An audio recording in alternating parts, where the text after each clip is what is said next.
All right. Just clean up my screen a little bit here.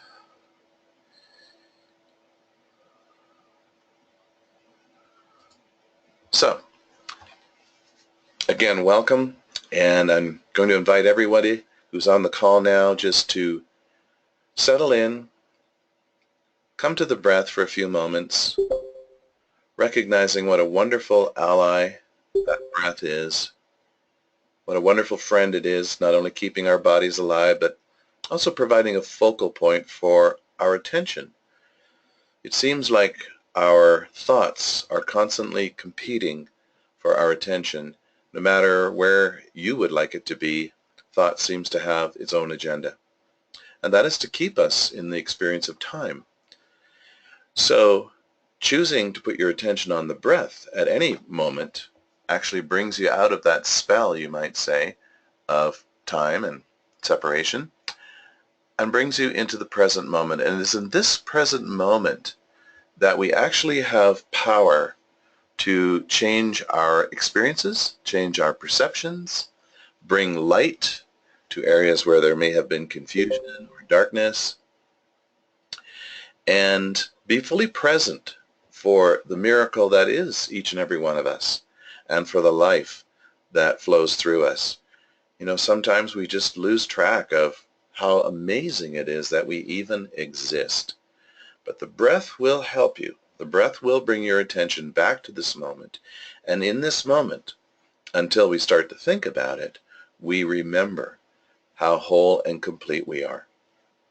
So I'd like to also just join with you all now in common intention, invoke the highest good for all, for everybody on this program, as well as everybody listening to this recording. And that these words and ideas will be like seeds planted in the fertile ground of our hearts and minds, and that they will bring forth good results in our lives, in the lives of our loved ones, and on planet Earth at this time. So I've prepared some slides here with some ideas that we're going to put out and share.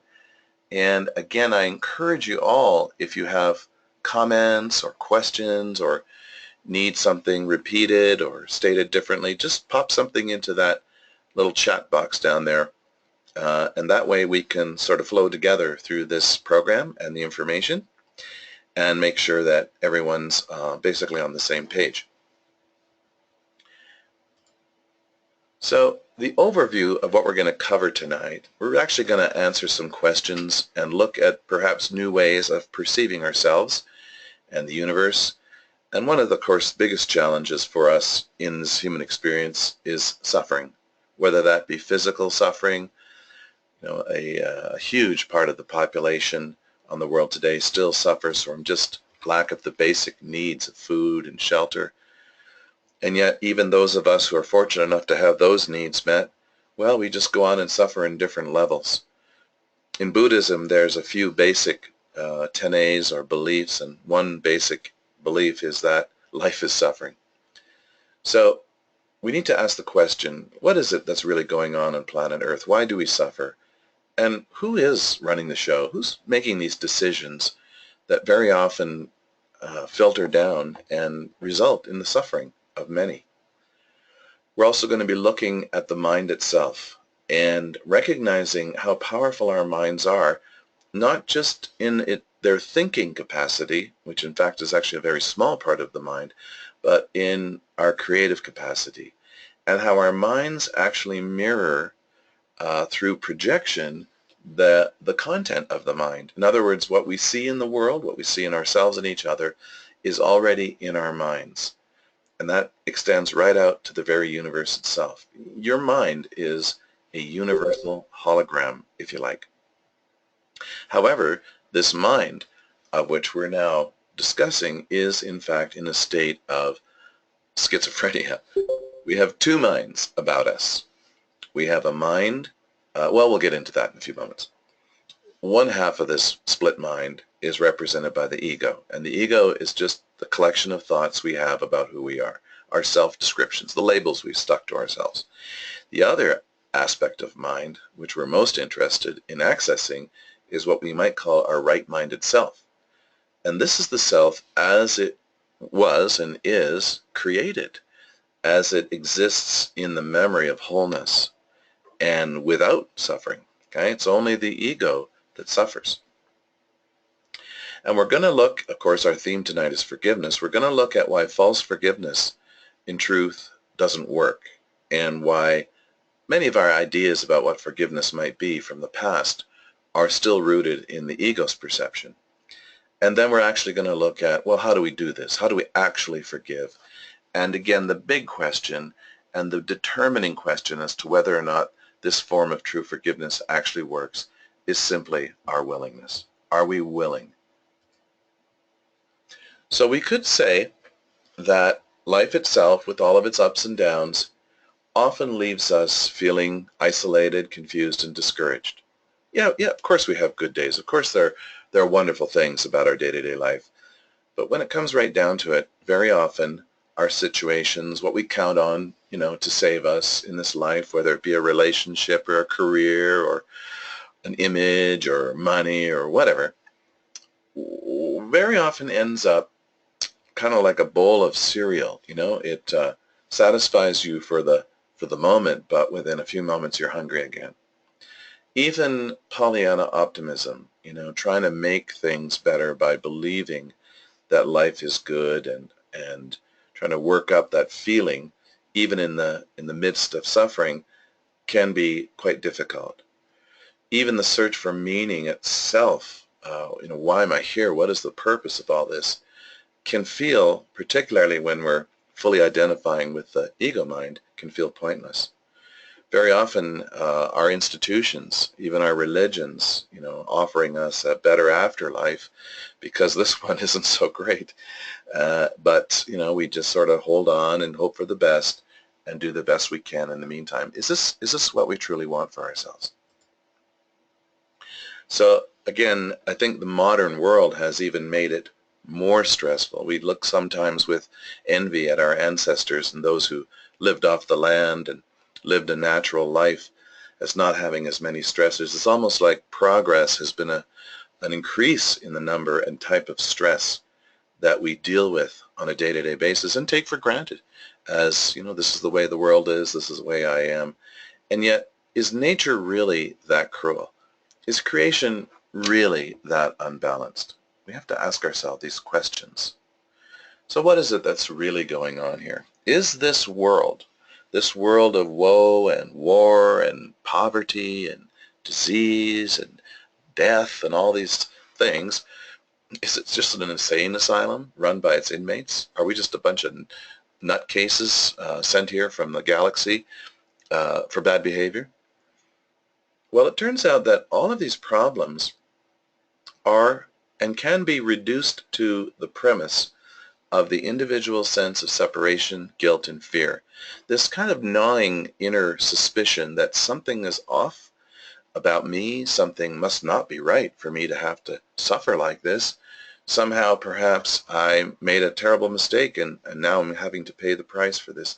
This is an unconscious suspicion that keeps many of us wondering if somehow we're to blame for all of this suffering. We feel that we're all alone in the universe and it's up to me all by myself to try and survive against insurmountable odds, and then I get to die. It really does seem kind of pointless, doesn't it? So is there a solution, however? Is this just some kind of cruel cosmic joke? Are we like lab rats in some kind of a universal experiment to see how long we last in an impossible situation?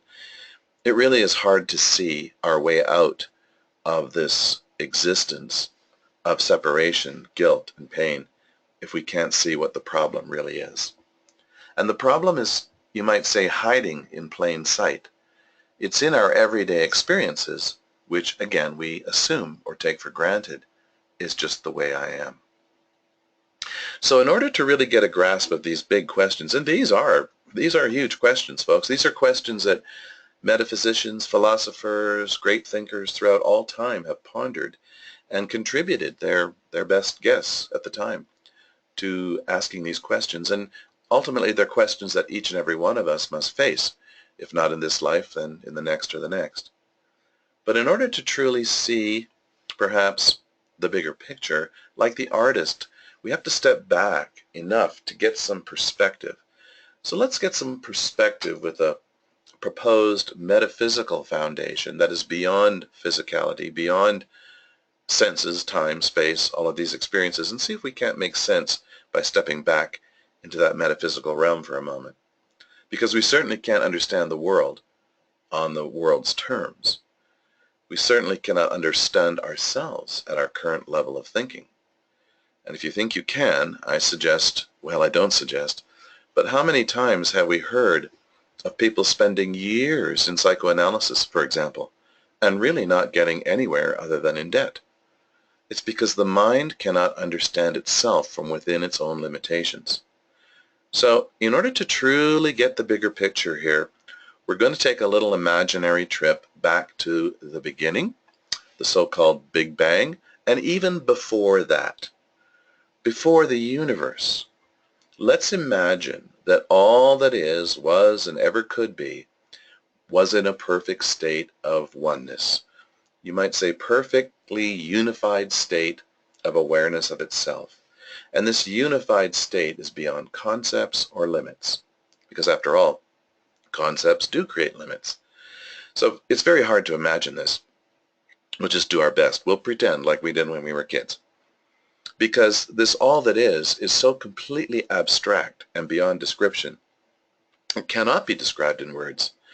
I mean, we've had thousands of years of wars and conflict over what are the right words to describe the indescribable. So within this indescribable oneness, a thought shows up, and maybe it was inevitable. Maybe it had to show up, as all that is includes all possibilities. And the thought was simply something like, what else is there besides everything? What's outside this oneness? Is there more? It's like a little child. Is there something on the other side of the street, Mommy or Daddy, that you don't want me to see? I need to go over there and see what's on the other side of the street. So the oneness said to the thought, well, of course, you came from me. You're part of the oneness. I have to honor your intention, your desire. Why don't you go and find out? Why don't you go see what's on the other side of all that is, and let us know. So that part of the oneness, which turns out to be all of us here, not necessarily just on planet Earth, but perhaps all sentient beings in this universe as a single unified aspect of the one, agreed. Okay, I'll go do that. And this was the thought, the impetus behind the Big Bang. Now, do you think that we must be a powerful being? If even just a whim of a thought, a kind of a supposing kind of a question could result in a universe? I'll let you answer that for yourselves. But this was the thought, in our story, this was the thought behind the Big Bang. And many physicists and cosmologists are agreeing. They're saying that the only thing that could explain this universe of vast complexity is that it must have been an idea. There had to be an idea first. And then the universe was the effect or the result of that idea. And the idea was simply that. What would it be like?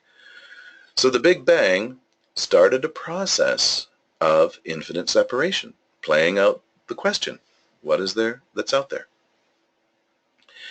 And we experience this Big Bang universe as an expanding universe, right? Everything expanding away from whatever that starting point was. But from this perspective, we might say that that expanding universe is more accurately escaping from the oneness, escaping from the experience of all that is, to find the, how can I say, the infinite possibilities within the concept of separation. So we live in an escaping universe, and our reaction as an aspect of the mind of the oneness was, oh crap, what have I done? This does not feel right. I should never have crossed that street, because here I am now, stuck on the other side of the road, and I can't find my way back. There was a deep, deep, terrified guilt that came along with this realization that we were banished from wholeness. Now, in our separation, we assumed that the banishment was on the part of the oneness, but no. The oneness didn't want us to leave, but it gave us absolute freedom to explore the notion.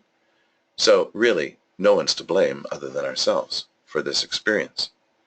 And the price we pay for this experience that we chose was the loss of the knowledge of oneness. You see, you can't have an experience of separation while you're still in a state of oneness. They just don't mix. So we had to, in a sense, turn off that aspect of the mind. We had to deny the oneness we came from in order to receive the gift of the manifestation of our desire for separation. So we paid the price, and we continue to do so up until this very moment, with the underlying guilt, the unconscious guilt, that somehow we did something wrong.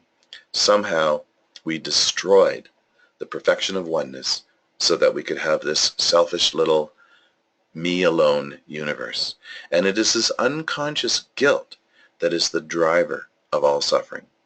It is the unconscious guilt that something is wrong with me that promotes projection of that guilt onto others, looking for the blame for my feelings of guilt, my feelings of separation in outward causes, rather than taking responsibility for the choice we made.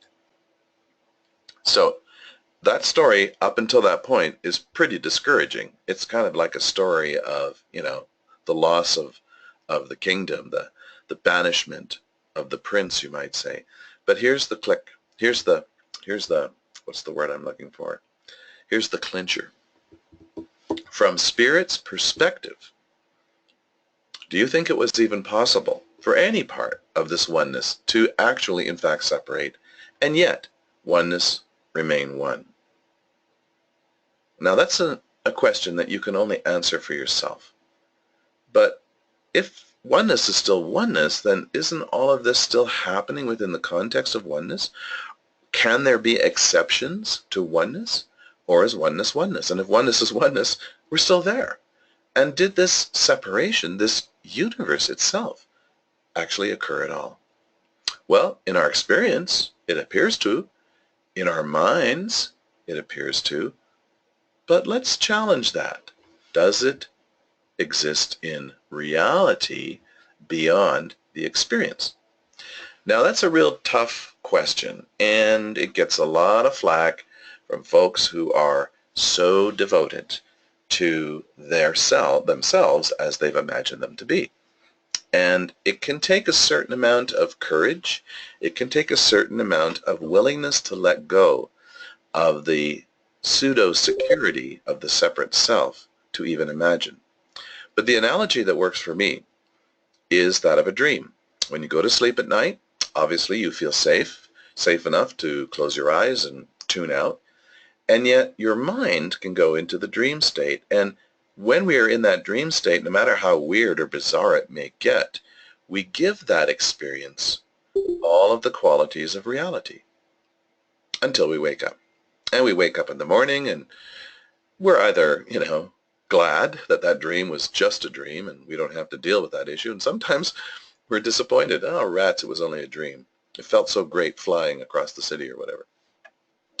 But the fact of the matter is, when we wake up, we realize that the dream didn't really happen in reality. It was only my mind. So the question here, as kind of an exercise, is, well, what if when you wake up in the morning from the sleeping dream, we are in fact just waking up into a more sophisticated waking dream? I say more sophisticated because our bodies, our senses, our thoughts all seem to be anchored in this waking dream, and no matter how weird this dream gets, we give it all the qualities of reality, and we will continue to do so until we wake up from this dream. So that's the big question. If life as we know it, as we experience it, is nothing but a dream, can we awaken from this dream? And of course the answer is a resounding yes. Only when you're ready. So we could spend probably the rest of this conversation on this symbol alone. And some of you might be familiar with it if you've seen some of our other programs. But it just tells so much. A picture is worth 1,000 words, as the proverb goes. So here is an illustration of what we've just discussed. Let's say the circle on the left represents the oneness of all that is before the universe of separation. everything in perfect harmony and alignment with everything else. And then the thought of separation came along, and the second circle moved out to see what was outside of the first circle. Well, notice first of all, it didn't move out completely, because in a state of oneness, you can't. Oneness is still oneness. So the best we could do was step out with part of our minds, like putting one foot in the swimming pool and keeping the other foot safe on the ground. So this circle on the right represents us in our current state of separation, believing that we did in fact leave, and kind of oblivious to the overlap, which represents the memory of wholeness. Now, in the background of both of these circles, you'll see a pattern which many of you, I'm sure, are familiar with, known as the flower of life. And there's a very powerful clue within that geometry, because the flower of life represents all the different circles of separation. See, separation from that point forward has split itself into infinite possibilities, infinite, well, almost infinite numbers of galaxies, of planets, of life forms, of atoms, of molecules, of subatomic particles, each and every one convinced it's separate from all the others. But just like these two circles, none of those circles within the flower of life, in fact, truly left oneness, because it can't. Every circle overlaps the circles around it. In other words, every aspect of the separation, whether you look at human relationships, whether you look at the cycles of life and nature, whether you look at the galactic communities, all these seemingly separate aspects of the separated universe are in fact connected. And it's in the relationship between all of these facets of separation that we regain the memory of wholeness. Any relationship where you choose unity over separation, in the moment, you choose to see the commonality between yourself and the other, you regain, even if briefly, the memory of the overlap, of the space we never in fact left. This is, by the way, this symbol here is the first movement in the science and art of sacred geometry. And the circles keep on dividing and they keep on moving out, but always with that point of connection, always with the overlap. Nothing is truly abandoned, even in this universe of separation. So let's look at these two minds. We need to understand how we operate in this current state of, you might say, spiritual amnesia. So we're going to look at spirit mind, the part of us, the part of you, the part of every one of us that is still safe at home, you might say. We'll call that the spirit mind.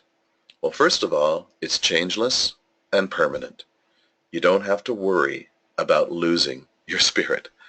As a matter of fact, spiritual healing in this sense is an oxymoron, because your spirit never needs healing. It is as it was and as it always will be, whole and complete and safe at home. It's permanent. Everything else around you can change, but the fact that you are a divine extension of that perfect oneness never changes. Spirit, however, defines description and therefore defies limitation, because it is completely abstract.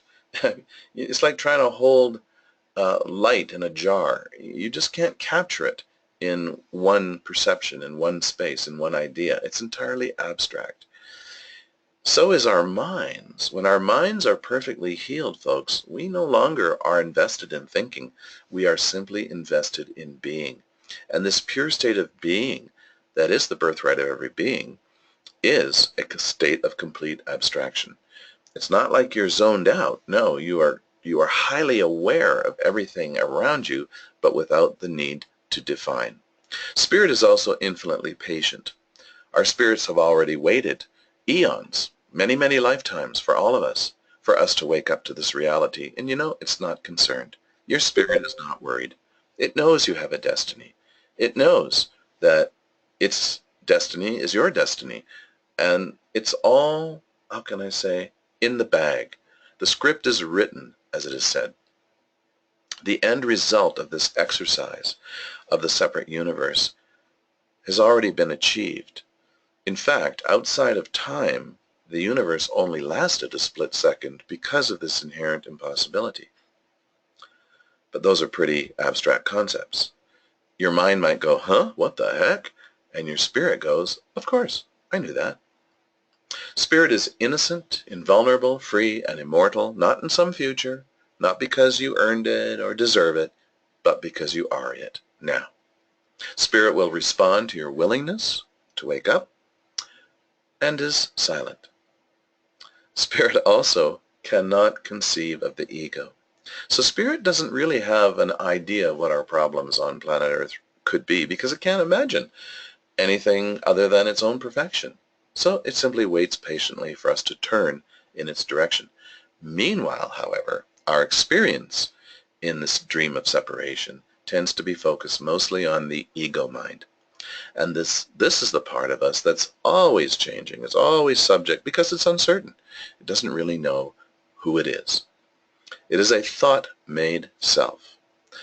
Again, it's like a set of descriptions of sticky notes we've gathered through lifetimes of who we think we are, and therefore has provided a degree of comfort or assurance, but not enough to truly heal the unconscious suspicion that there's something wrong. The ego mind wasn't necessary in the state of oneness. It was made up after the Big Bang so that we could explain to ourselves who we are. And it is programmed to survive. I mean, not to discredit it. You know, we made it up. So, and we being pretty powerful beings, we're pretty thorough in our, you might say, making up the ego. It's programmed to survive, but it's also really afraid that sooner or later you'll discover the truth, that it has no life of its own. The ego mind, therefore, tends to be fearful, defensive, attacking, deceptive, murderous, all those lesser qualities that we so love to observe in others, but not necessarily in ourselves. These are just the outer manifestations, the outer projections of the guilt and fear that the ego feels all the time. And it's always active, always kicking, always moving around. You know, like they call it the monkey mind, right? It's always going blah, blah, blah.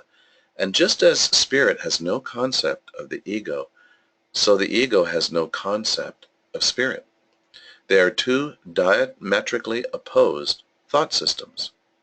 Now, if you're still on this call, if you're still listening to this, you cannot be listening from your ego. You must be hearing this from your spirit, because ego has no interest whatsoever in awakening to its own illusory state. So let's look at this thing we made up. I mean, you can't really let it go until you see it for what it is. The word person, the root word, I believe in Latin, is persona, which simply means mask. We're like play actors, pretending to be who we're not. It is a false self, and as a false self, it is inherently weak and vulnerable. It doesn't take much to shatter the ego. And having begun in time, it must end in time. In other words, it's a temporal, time-bound entity. There was a time when we didn't need an ego, couldn't even conceive of it, and that time is coming again, because the ego is only a temporary adjustment to a temporary state of separation. It's propped up by self-serving images of who I am, and again, we already listed some of the functions of the ego: competitiveness, accusing, feeling inferior. Can you see how these ego functions are really at the root of conflict, of war, of greed, of all of these problems? So projection of the ego, because we don't want to own it, we don't actually want to admit that this is a state coming from me. No, no, no. What the ego has learned to do is to project its own discomfort onto the world, onto others. So this projection of the ego is the root of all perception and the world as we see it.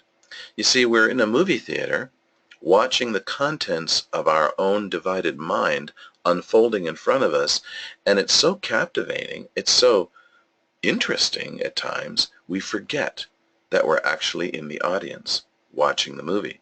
You know how it is when you go to a movie. doesn't take you long to enter into the story and to lose even awareness of time and where you are, and yet at the end of the movie we snap back into our seat and realize, oh, I didn't go anywhere at all. That was just a set of images. So in other words, the world we see, the world we perceive, the world we assume to be our reality is in fact all in our minds. You could say that the mind is the projector, and consciousness itself, thinking, is the screen on which the world plays. So the grand deception of this projection, perception world is that we are at the effect of the world we see. The world makes me the way I am. You made me do this. Those evil people across the border, they're the problem. Those people, my family, my ancestor, anything will do, because I'm innocent. I'm not the one to blame for the world I see. Well, the grand correction of that grand deception is coming back to the self and recognizing that the world I see is a projection of my own mind, yes, and the minds of others who we have agreed with on certain common perceptions, but the world is as we are. If I change the way I am, will the world change? Well, that's a great question to ask ourselves, and perhaps enough reason alone to embark on the process of awakening. So I call this change, this flip of causation, flipping in, instead of flipping out, which we do spend a fair amount of time doing, accusing, being afraid of, seeing fault. We do a lot of flipping out. But when we get tired of that and realize there's just, the more we flip out, the more there is to flip out about, at a certain point, and historically they might have called this the dark night of the soul. I don't agree with that term because, again, if soul is an aspect of spirit, it doesn't know anything of darkness. So let's call it the dark night of the ego, is when we see that all I perceive is based on a projection of a past belief, a memory, a thought, an image of myself, and that I only struggle with or judge or fear, therefore, myself. Bottom line, I only ever experience myself.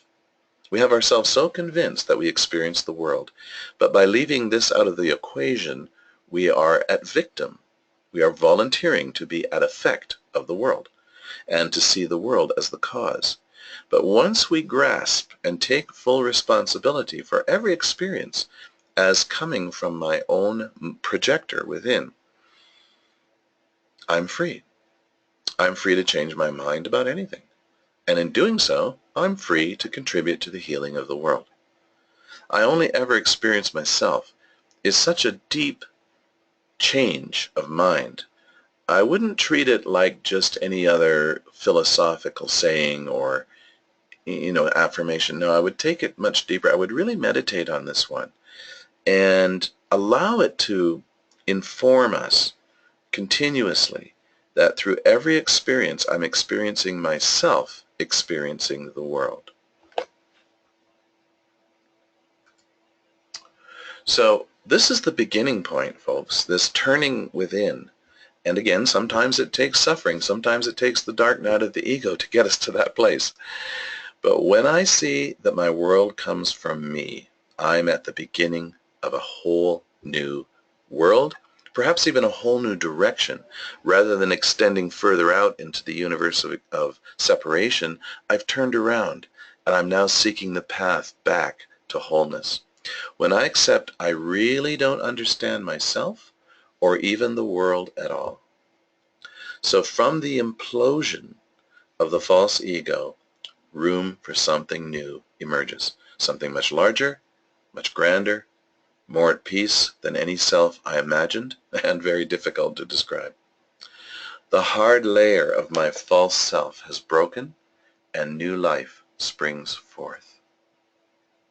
So, does this mean that the enemy is the bad guy? That the ego is the bad guy, I should say? That we need to, find it and punish it and get rid of it? No, because by doing so, we're actually giving it more reality than it deserves, and what we resist persists.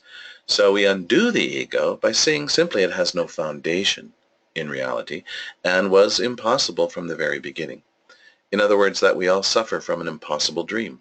We begin to notice and challenge the ego's thought system, all of those conditioned thoughts within us. And by virtue of the observer effect, now in quantum physics, I'm sure many of you are familiar with the idea that whatever you observe, whatever you put your attention on, has already begun to change. The reverse of that is what you're not aware of, however, may tend to stay the same, may stay in place. So looking at the ego is how we dissolve it and watch it and even experience.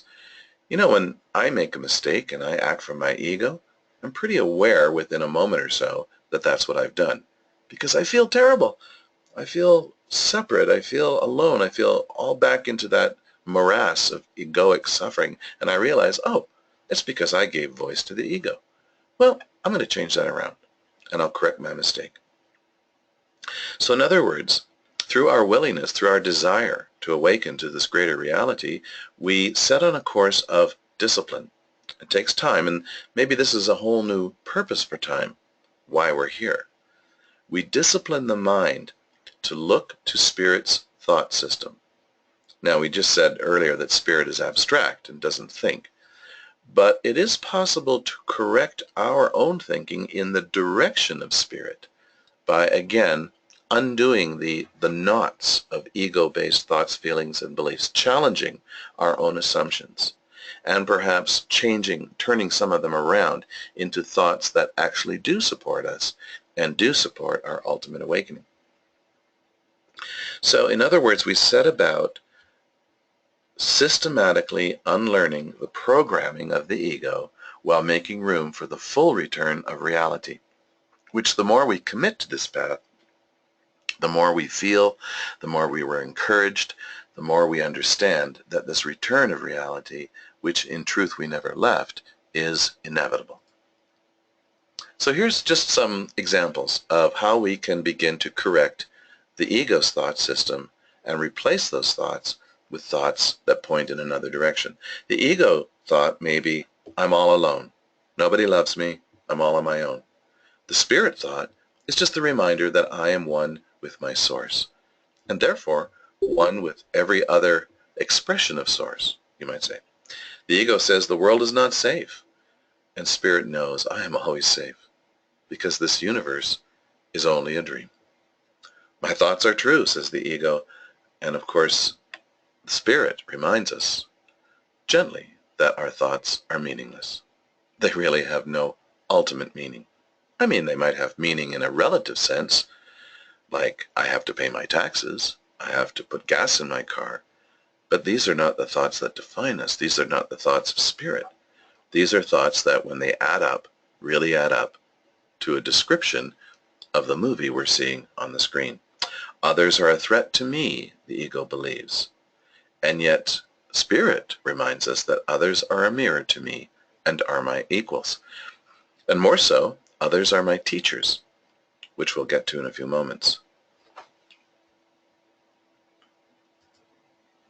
So, we're talking about the correction of the thinking mind that has believed that itself to be separate. And again, this gives a whole new purpose to being in time.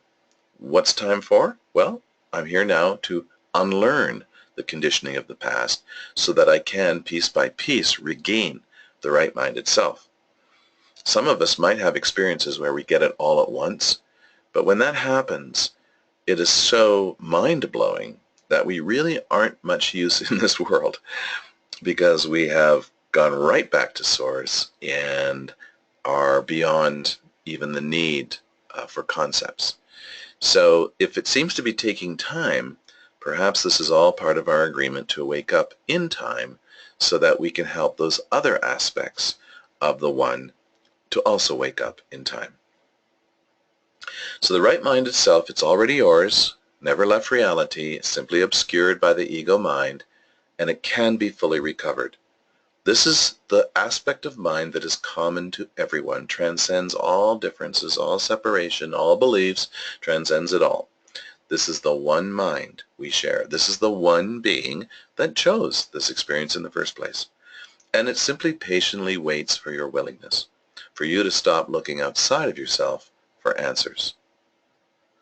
The right-minded self holds you in absolute confidence and trust that you will ultimately awaken to reality.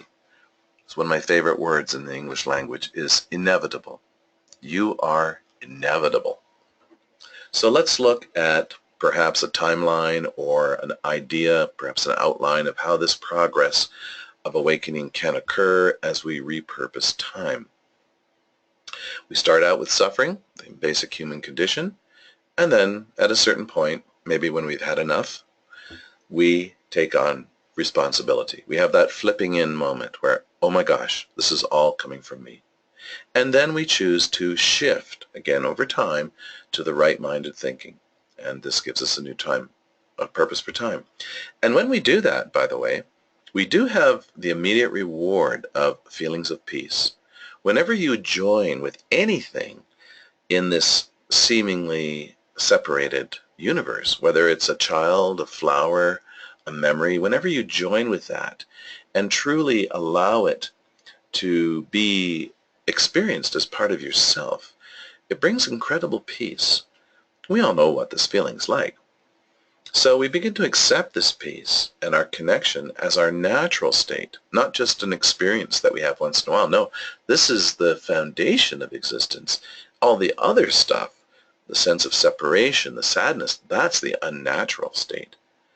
And then, as we commit more to this path, and we have more and more experiences of peace where perhaps in the past we would have suffered, we begin to see that everyone else around us is also on this path, whether they know it or not, whether they're conscious of it or not. We're all on the same path of return, doing our best in our current state of being. Some of us are asleep to our potential and are lashing out through bad behavior, but from Spirit's eyes, it's really no different than a child crying to be fed or to be held and reminded that it's whole and complete and safe. And ultimately, and this is all we can, well, I shouldn't say all because it's a pretty big thing, but this is what we can aspire to, even while we appear to be here in this dream separation, is we can move into a continuous, unbroken state of unity, consciousness, and oneness. It is possible, and there have been a few who have walked this planet looking like you and me who have done this, who have attained full mastery of the awakened state. And those have become the great teachers and the masters and beings of light of all of the cultures of the past. Mind you, there's, it's a rare state. Eckhart Tolle referred to these saints and masters of the past as the early flowerings of humanity. And he did say that at this time, the field, the entire field, that's you and me and everybody else, is about ready to bloom. So it's an exciting time to be in the seasons of this universe, you might say, to be in the springtime of the awakening of all of us. So why do we come around to forgiveness? Why is forgiveness the theme of this talk, and what is the importance of forgiveness? Well, remember a couple slides ago, Allah ever experiences myself. When I'm hurt, when I'm offended, who am I experiencing? Is the offense in the offender, or is it in me? And if that offense was not in me, if I didn't believe I was somehow guilty for the same thing, would I even be able to perceive it in you? Would it even be in my radar? And are you, in fact, mirroring to me a part of myself that I have not yet healed? Is that behavior a way, a means for me to grasp something in myself that I have not yet seen in the light of my own wholeness, my own innocence? And, perhaps most importantly, will I take this opportunity of this offense, of this loss of peace, to heal, or will I choose instead to suffer? This is the absolute freedom we have. Not even Creator will force this choice upon you. That's how much you are respected. That's how much you are trusted to ultimately make good decisions. By the way, the definition of to heal is simply to make whole. We're already whole, but we've lost the memory of that. So what are we healing? Well, we're not healing our spirit, remember, because spirit is whole and complete. We're healing our minds from the effects of the split in consciousness, in mind, that occurred at the beginning of this whole exercise. So I think it's important to recognize that forgiveness has an imitation, as does most things in this world. As a matter of fact, the ego always has a cheap imitation of Spirit's true message. And ultimately, we all see and hear what we want to see and hear. This is why it's very difficult, if not impossible, to convince anyone of these truths against their will. And by trying to do so, you'll probably just reap a whole lot of grief for yourself, because the ego doesn't want to hear it, and the spirit already knows it. So this cheap imitation will always be an easy out where the ego itself feels safe.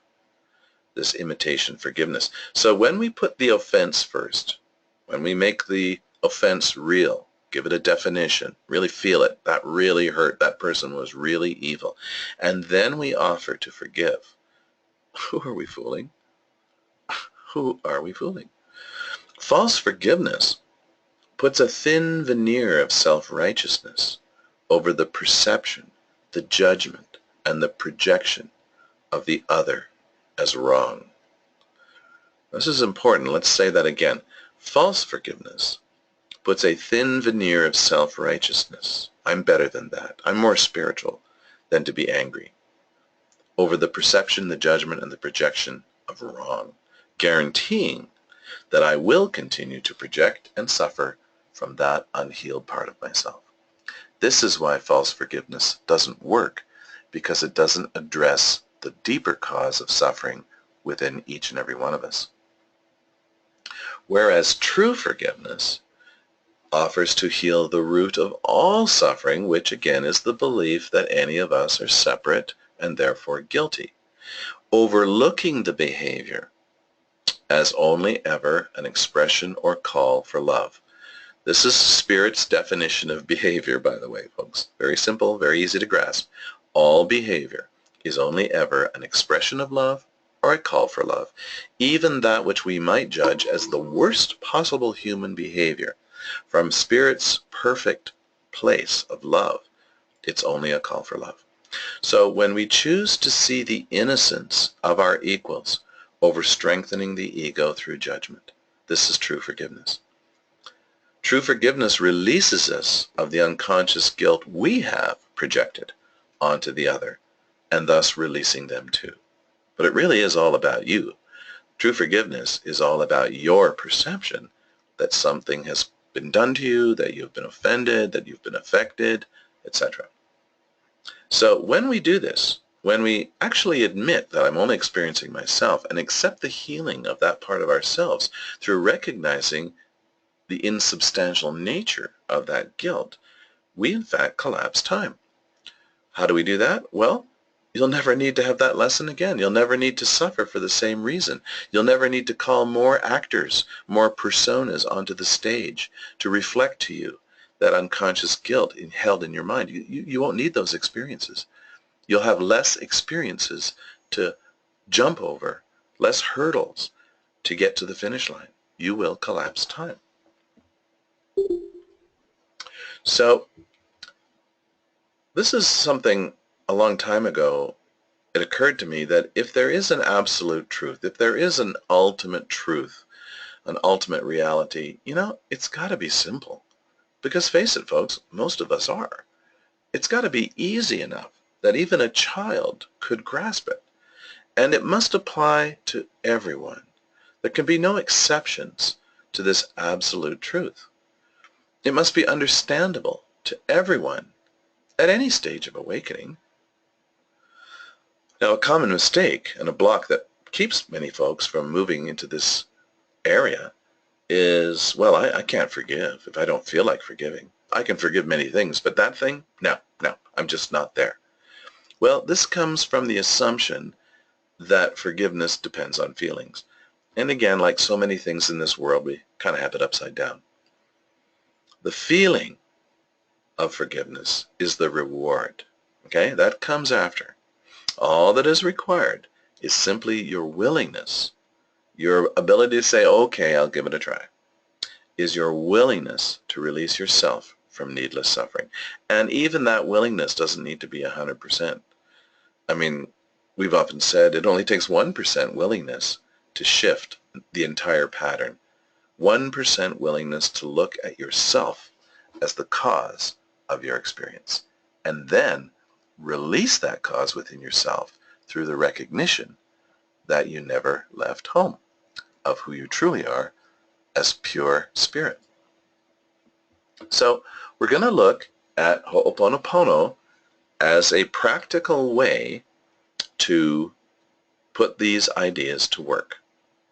And, you know, Ho'oponopono is a wonderful gift, but I do have to say that it can be practiced by the ego. Even when we practice a formalized form of forgiveness like this, but we're still holding on to the perception of that wrong, of that bad person, of those evil people, we are in fact practicing false forgiveness, and we are guaranteeing the continuation of our own suffering. So Ho'oponopono, however, can be practiced from this deeper understanding, and when we do, it's the proof of the pudding, the peace that we feel.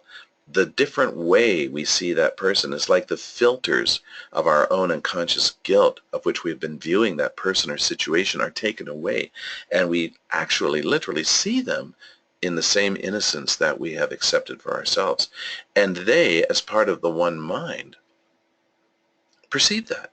Not necessarily consciously, but they perceive that they're being observed from a place of wholeness rather than all the projections of guilt and fear of those around them.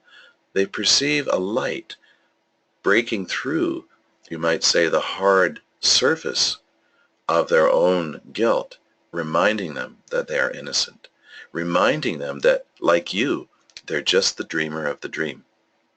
So, I'm going to suggest at this point, for those of you who are willing, to perhaps do this exercise. It's one thing to hear about it, it's another thing to do it. It's the experience that teaches us. Think of a person in your life, whether the past or the present, in which when you think of that person, there's a loss of peace. And I'm sure most of us won't have any trouble doing that. There's usually one standout for most of us, but just whatever comes to mind, whoever shows up in your mind as a key relationship in your life where when you think about that person, your peace, which again is naturally at 100%, dips. And focus on that person now. Close your eyes if you're comfortable with that, and allow that person to simply show up in your awareness. They will, because a quantum principle at work here is that all minds are joined. On the level of the oneness, on the level of the spirit, there's only one of us here. And that person will show up in your mind in whatever way, shape, or form they choose. See them sitting across from you, and imagine a pink rose quartz colored beam of light connecting your heart to their heart, so that as you speak the words, you're in fact speaking heart to heart. You're speaking on a feeling level as well as on an intellectual level. And see them accept that beam of light. And if you're comfortable, and if it's possible to even say these things out loud, even more power is released. Because to say something out loud, you have to engage your conscious mind. And your conscious mind, which again is the domain of the ego, is the greatest obstacle to your awakening. So say to this person now, I love you. Again, we're not talking on a human level of love as an emotion. Love is not an emotion. Love is simply the awareness of oneness. It's simply the recognition of unity. I love you. We come from the same source. We have the same destiny. How can I not love you? To not love you is to not love myself, and I love myself. I love you. And then say out loud, I'm sorry.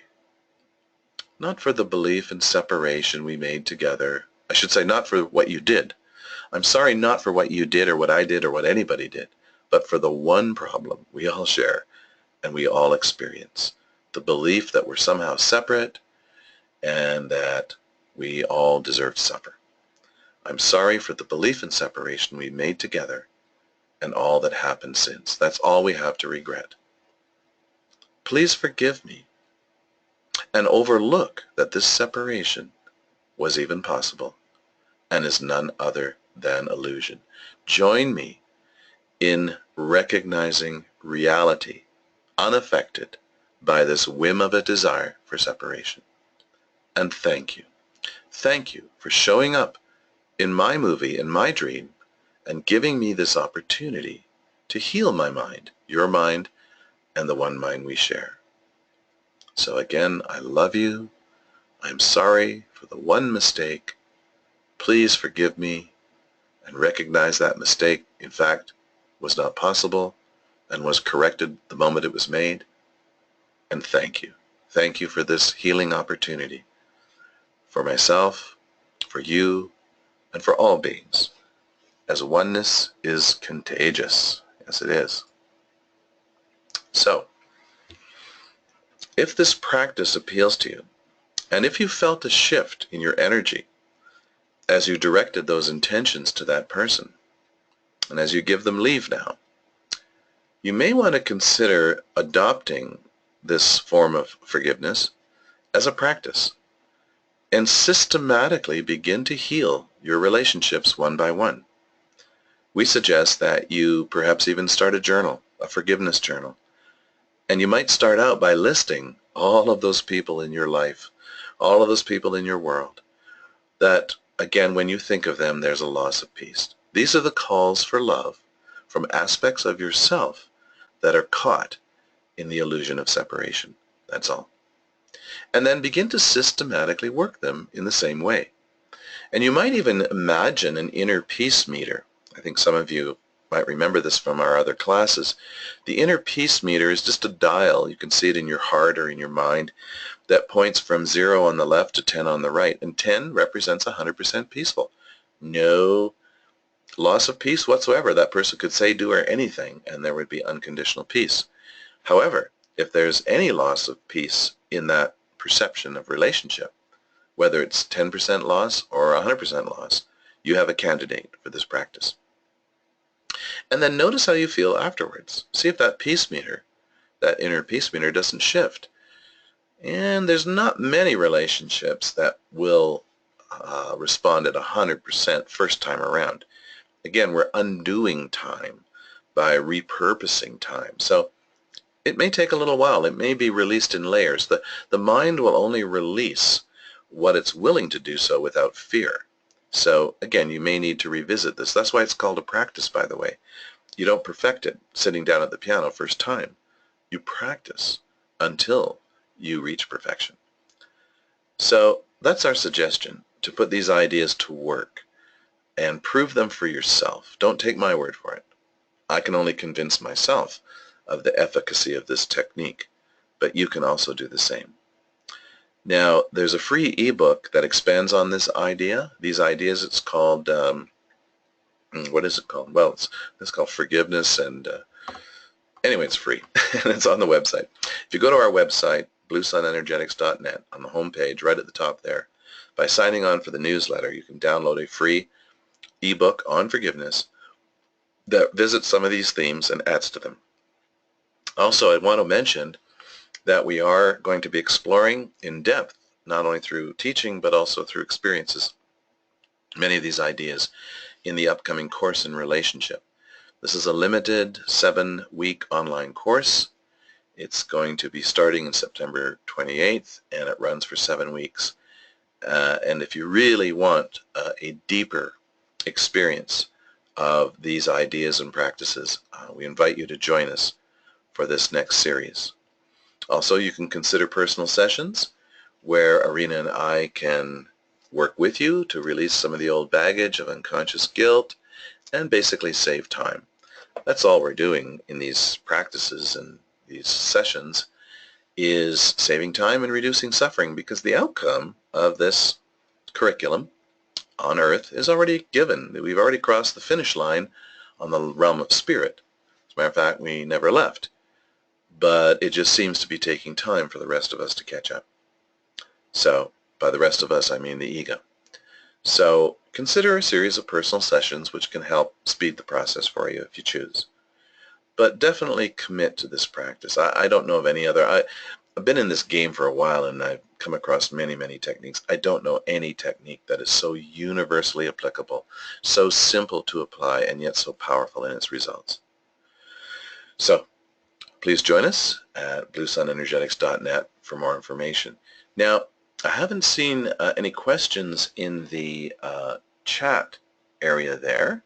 So again, if there's any questions or comments before we close the recording for tonight, please do so, because I'd certainly want you all to come away with a clear idea of what is available for you in this practice of true forgiveness. And I'll just give you a moment here or so to formulate a question, if any.